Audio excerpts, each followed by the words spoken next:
नमस्कार. आपल्या रोजच्या जगण्यात आपल्याला नकळत एक नवीन सोबती मिळालाय. हा सोबती विचार करतो, शिकतो आणि आपल्याला मदतही करतो. तर आज आपण याच नव्या साथीदाराला म्हणजेच कृत्रिम बुद्धिमत्तेला अगदी सोप्या भाषेत समजून घेऊया.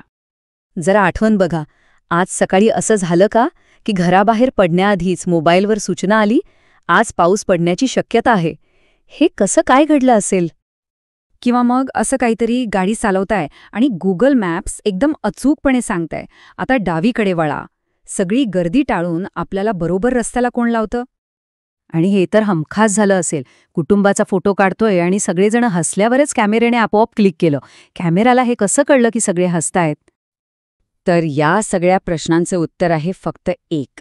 हीच आहे ती कृत्रिम बुद्धिमत्ता, म्हणजेच आर्टिफिशियल इंटेलिजन्स, ज्याला आपण AI म्हणतो. ही एक अशी बुद्धी आहे जी माणसानेच तयार केलीये, पण ती आता आपल्याशीच संवाद साधतीये. चला तर मग जरा आणखी खोलात जाऊया आणि बघूया की ही शिकणारी नवी बुद्धी नक्की काम करते तरी कशी. बुद्धिमत्तेचं सूत्र तसं पाहिलं तर अगदी साधं आहे.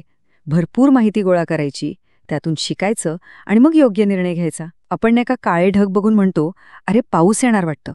तसंच AI काय करतं तर मागच्या कित्येक दिवसांचा डेटा बघतं आणि मग सांगतं की आज पाऊस पडण्याची शक्यता नेमकी किती टक्के आहे. फरक फक्त एवढाच की आपल्याकडे अनुभव आणि भावना आहेत, तर मशीनकडे आहे प्रचंड डेटा आणि प्रचंड वेग. मग प्रश्न येतो की मशीन शिकतं तरी कसं? याचे 3 सोपे टप्पे आहेत. पहिला म्हणजे निरीक्षण, म्हणजे हजारो लाखो उदाहरणं बघणं. दुसरा टप्पा आहे समज, म्हणजे त्या उदाहरणांमध्ये काय सारखं आहे हे शोधून काढणं.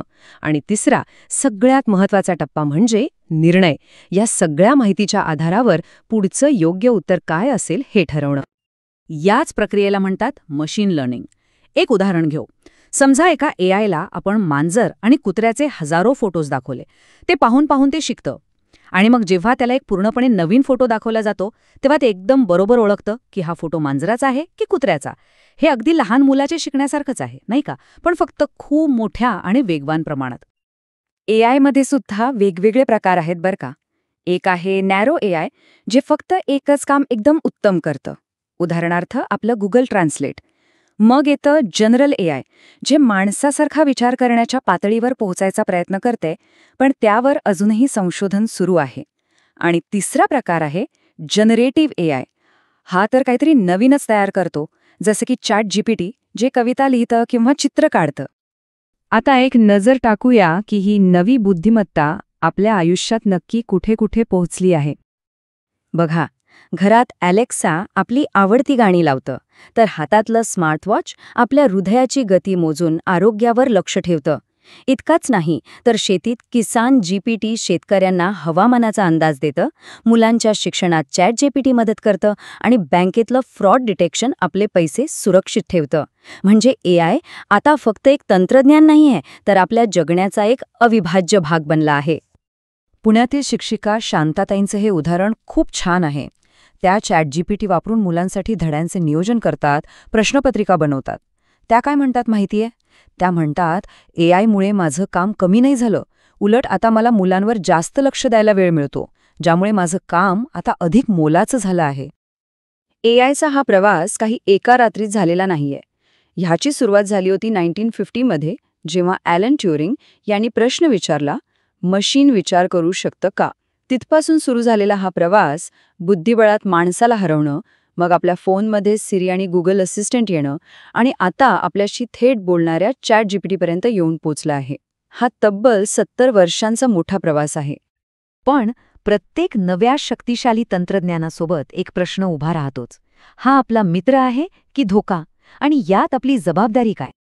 प्रत्येक नाण्याला 2 बाजू असतात. तसंच AIचं आहे.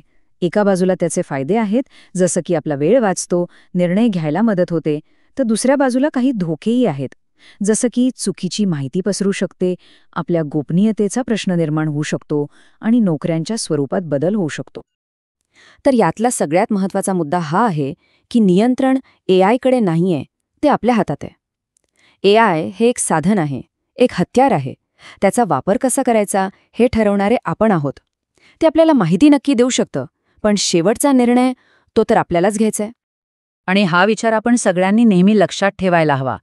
मशीन विचार करायला शिकलं आहे हे खरं, पण विवेक म्हणजे काय चांगलं आणि काय वाईट हे ठरवण्याची शक्ती ही फक्त आणि फक्त आपल्याकडे आहे आणि ती आपल्याकडेच असली पाहिजे. AI हा आपल्या बुद्धीचा शत्रू नाही, तर तो आपल्या बुद्धीचा एक विस्तार आहे.